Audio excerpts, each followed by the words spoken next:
ചെറുപുഴ പ്രാപ്പോയിലിൽ 8 വയസ്സുകാരിയെ ക്രൂരമായി മർദ്ദിച്ച സംഭവത്തിൽ പിതാവ് അറസ്റ്റിൽ. പ്രാപ്പോയിലിലെ ജോസ് എന്ന മാമച്ചനാണ് പിടിയിലായത്. ജുവനൈൽ ജസ്റ്റിസ് ആക്ട് പ്രകാരമാണ് അറസ്റ്റ്. കഴിഞ്ഞ വ്യാഴാഴ്ചയാണ് ചെറുപുഴ പ്രാപ്പോയിലെ 8 വയസ്സുകാരിയെ പിതാവ് ജോസ് ക്രൂരമായി മർദ്ദിക്കുകയും അരിവാളിന് വെട്ടാനൊങ്ങുകയും ചെയ്തത്. സംഭവത്തിന്റെ വീഡിയോ 8 വയസ്സുകാരിയുടെ സഹോദരൻ മൊബൈലിൽ പകർത്തി അമ്മയ്ക്ക് അയച്ചു കൊടുത്തു. മാറി താമസിക്കുന്ന അമ്മയെ തിരികെ കൊണ്ടുവരാനുള്ള പ്രാങ്ക് വീഡിയോ ആണെന്നായിരുന്നു പിതാവിന്റെ വിശദീകരണം. ഇത് വിശ്വസിച്ച പോലീസ് ആദ്യം കേസെടുത്തിരുന്നില്ല. ഇയാളെ ചെറുപുഴ പോലീസ് വിട്ടയക്കുകയും ചെയ്തു. ഇന്ന് രാവിലെയോടെ വീഡിയോ വ്യാപകമായി പ്രചരിക്കുകയും വലിയ രീതിയിൽ ചർച്ചയാവുകയും ചെയ്തു.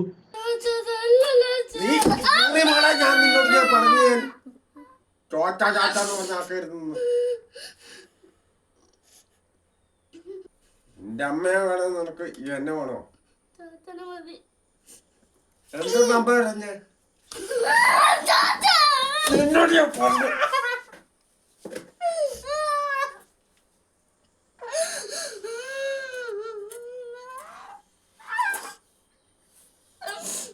സംഭവം ശ്രദ്ധയിൽപ്പെട്ടിട്ടും കേസെടുക്കാതിരുന്ന ചെറുപുഴ പോലീസിനെതിരെ വ്യാപക വിമർശനവും ഉയർന്നു.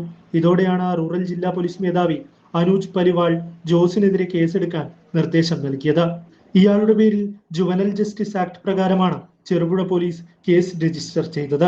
തുടർന്ന് കസ്റ്റഡിയിലെടുത്ത പ്രതിയുടെ അറസ്റ്റും രേഖപ്പെടുത്തി. 2 മക്കളുടെയും കുഞ്ഞിന്റെ അമ്മയുടെയും മൊഴിയും പോലീസ് രേഖപ്പെടുത്തി. സംഭവത്തിൽ ബാലാവകാശ കമ്മീഷൻ റിപ്പോർട്ടും തേടിയിട്ടുണ്ട്. News bureau, Taliparamba.